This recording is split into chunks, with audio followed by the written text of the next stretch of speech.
Unfortunately, when it comes to Shadow Force, it pretty much wastes Kerry Washington and Omar Sy's chemistry on some of the most mediocre villains ever seen in a theatrical release, especially a wide theatrical release. So to summarize the movie, Kira and Isaac were once part of the special ops team for the United States government known as Shadow Force, and originally it was just meant to take out dictators and other types of undesirables in the world.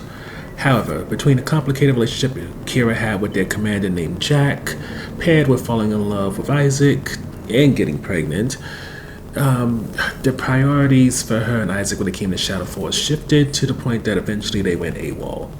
Now, unfortunately for both, they made a promise or vow when they joined Shadow Force to make that their priority, and by leaving Shadow Force and Jack and all the rest of the team behind, it led to them having, for lack of a better way, putting a hit put on them. So now their son Kai is about 5 going on 6, and after all these years running, it has become time for them to decide to face Jack and the rest of the team rather than keep trying to escape them and hope that they're never looking in the shadows. So when it comes to the highlights, unquestionably the chemistry between Kerry Washington and Omar Sy is what makes this movie. There's something just beautiful about them speaking French to each other, how the two move with one another, and it all gives you something that's both chemistry-wise in terms of you can get substantive sexual tension in some ways, but it's also cute. Like, for example, Isaac, after one of the missions became hard of hearing, and something Kara did in order for him to hear their son's heartbeat when she was pregnant was just tap on his temple a little bit. And it's just little things like that made to kind of just be something that they do as a couple that really helps solidify that these two are in a real relationship. The next highlight is that Divine Joy Randolph.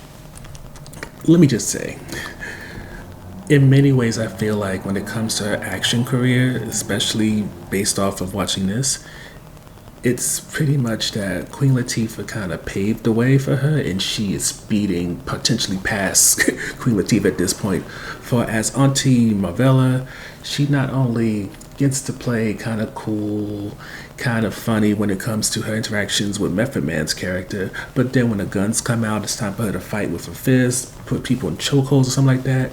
She comes off as a badass, and it really does push the idea that while she's become rather well known for being a supporting actress, at this point she's shown that she has a charisma, presence, all that you need to be a lead actress. So what's taking so long? Which leads to the low point, which is that Shadow Force, almost every member of it just doesn't earn what you would think would be Kira and Isaac's peers. First of all, you don't really know any of their names. There's no really development into them, not even to the point of saying that this person's a specialist in snipers, this one is a specialist with swords, anything like that. They are all no-name henchmen for Jack, and it kind of ruins the idea that these are supposed to be elite fighters, especially because with how easy Kira and Isaac take them out, it doesn't necessarily elevate them as characters or soldiers. It more so kind of brings them down a bit, because if these are the people who you're supposed to be equals with, or even if you're supposed to be a team lead, that these are the people who you've been running from all this time. Am I really supposed to take you that seriously if this is what we're supposed to be worried about? And unfortunately, getting to on the fence topic, Jack is no better.